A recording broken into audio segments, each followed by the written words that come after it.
every time Rings of Power is mentioned, for some odd reason, Game of Thrones is mentioned too. I know you don't believe me. Check this out. It says Amazon Lord of the Rings timeline will make Game of Thrones look tiny. Let's check this one out. It says, while Jackson is not connected to the project, his movies, as well as their spiritual successor, Game of Thrones. Lord of the Rings spiritual successor is Game of Thrones?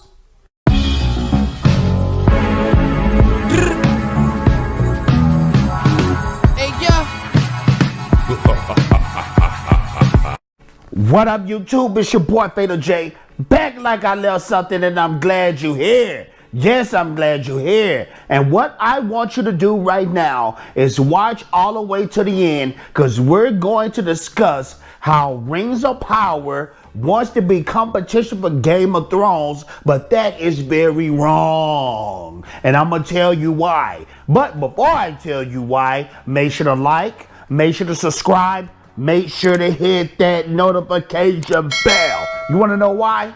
Because when you hit that notification bell, it makes me feel oh so good and oh so swell. Yeah.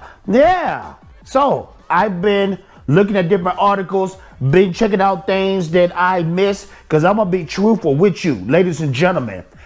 I'm going to watch this series, even though I'm disgusted with a lot of things going on with this series. I'm definitely going to check out the first episode, even though I know 9 times out of 10 I'm going to destroy it and hate it, because I'm that much big of a Tolkien fan. Tolkien related stuff, I am hyped about it. So as I've been just looking through articles and looking at things that I've missed, I noticed a franchise that keep getting popped up in the same conversation. I am wondering why Game of Thrones keep being mentioned with Lords of the Rings, Rings of Power. When you look at Tolkien's universe, Middle-earth universe, when you look at George R.R. Martin universe of Game of Thrones, they do not relate to each other. Yes, you see some inspiration from George R.R. Martin with J.R.R. Tolkien. Even look at their freaking names, George R.R. Martin and J.R.R. Tolkien. Yeah, there's a symbolism thing going on there. But George R.R. Martin, his books are more adult oriented, that I can't speak today, but it's more of an adult feel to it. It's the murders are brutal in there. Yes, Tolkien has killing in it, but it's still a PG-13 level of type of killing and battles. And the thing about George R.R. Martin, you got sets, you got everything that's in there that's not for the eyes of children, pretty much. This is some hardcore stuff. But let's check out a few articles that mention the Game of Thrones. You're looking at it right now on your screen. And this is one of the first articles that mention Game of Thrones right here. It says, the massive timeline Lord of the Rings, the Rings of Power, will cover makes fantasy shows like Game of Thrones look positively tiny in scale. Amazon spent 2017 on a quest to find their very own Game of Thrones, a big budget fantasy event series to get the world talking. Wisely, Jeff Bezos ended up splashing his cash on the fantasy epic to rule them all, purchasing TV rights to J.R.R. Tolkien's Lord of the Rings. Jeff Bezos spent, it looked like he's going to spend close to $1 billion for 5 seasons. They're shooting for 5 seasons of Rings of Power, but they wanted their Game of Thrones type of show. It was rumored out there that they was gonna have set scenes in this, and people was mad. People was going crazy. I, for one, do not want to see that. I don't want to see Tolkien's work destroyed. I don't want to see Tolkien's turning in his grave because they're disrespecting his works. You had no scenes. You had nothing close to that in the books. Let's continue.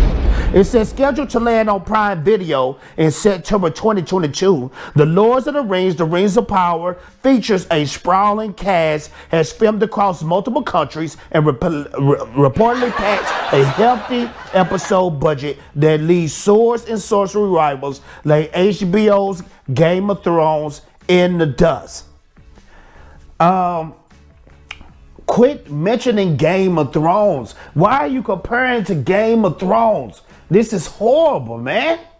Game of Thrones has nothing to do with Lords of the Rings, period.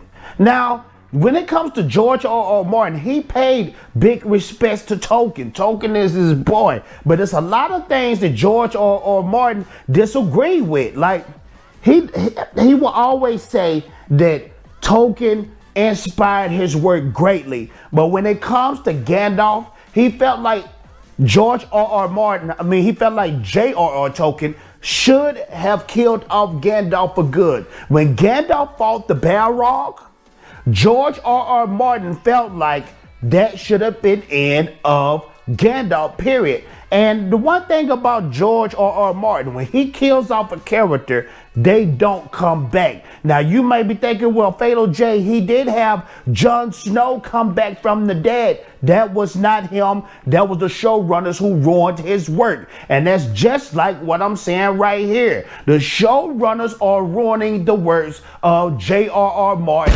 Middle-earth. Now, let's continue reading.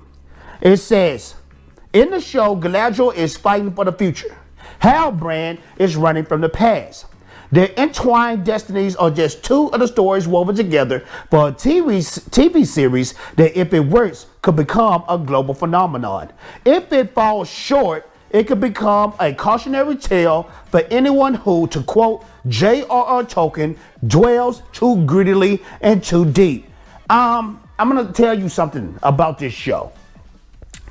It will cost them $1 billion to do 5 episodes, okay? Now, it only took Endgame 566 million. I'm not going to even say only, because that is impossible money in my books. But it took Endgame 356 million to produce Endgame. This show right here is going to take $1 billion for 5 episodes. If they take a loss, this will hurt Amazon greatly.